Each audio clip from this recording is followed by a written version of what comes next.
kapayapaan ang binibigay ko sa inyong lahat.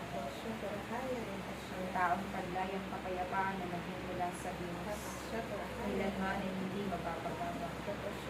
At ang taong pinananahanan ng Diyos, kailanman ay hindi matatakot, sapagkat mayroon siyang Diyos na tagapagligtas at tagapangalaga sa kanyang buhay.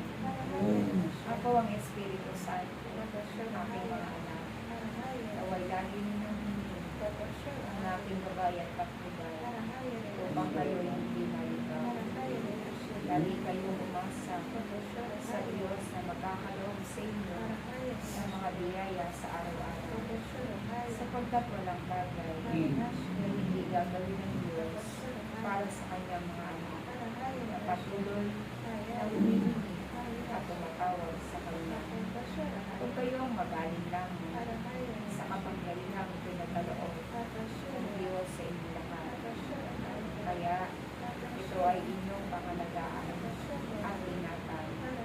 Gamitin ninyo ang karunungan upang mabatid ninyo ang kalooban ng Diyos para sa inyong lahat.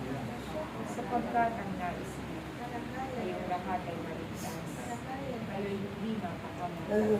Kaya't patuloy kayong sinampalataya sa Kanya at lagi ninyong sunod ang Kanyang kalooban, sapagkat ito ang susi ng buhay na walang hanggan.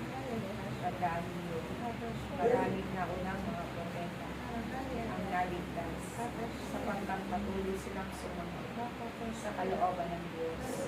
Mahirap man ang kanilang pinagdaanan, ngunit ito ay kanilang pinag-iisa. Maraming mga alagad ang sumunod sa Diyos, sapagkat pinili nila ang paglingkuran ng Diyos, ang maglingkod at maghayag ng kalooban ng Diyos sa pamamagitan ng mabuting balita. Kaya kung kayo man ay patuloy na susunod sa Kanya, kayo ay hindi makapakamot at makakamit ang Kanyang pagliligtas sa araw-araw. Kaya aking mga anak, patuloy lamang kayong umasa at sumaglit sa Diyos at magagawa ninyo ang mga bagay na noon ay hindi ninyo kayang gawin. Ngunit kayo ngayon na pinananahanan ng Diyos at ang dayang Kanyang kapangyarihan, lahat ng bagay na naisin ninyo at kung ito'y mabuti, ito'y inyong makakabit.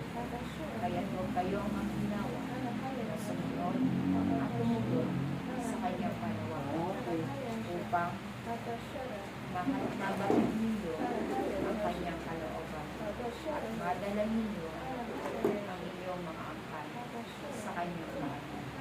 Maraming salamat. Praise God. Praise God. Alipula sila sa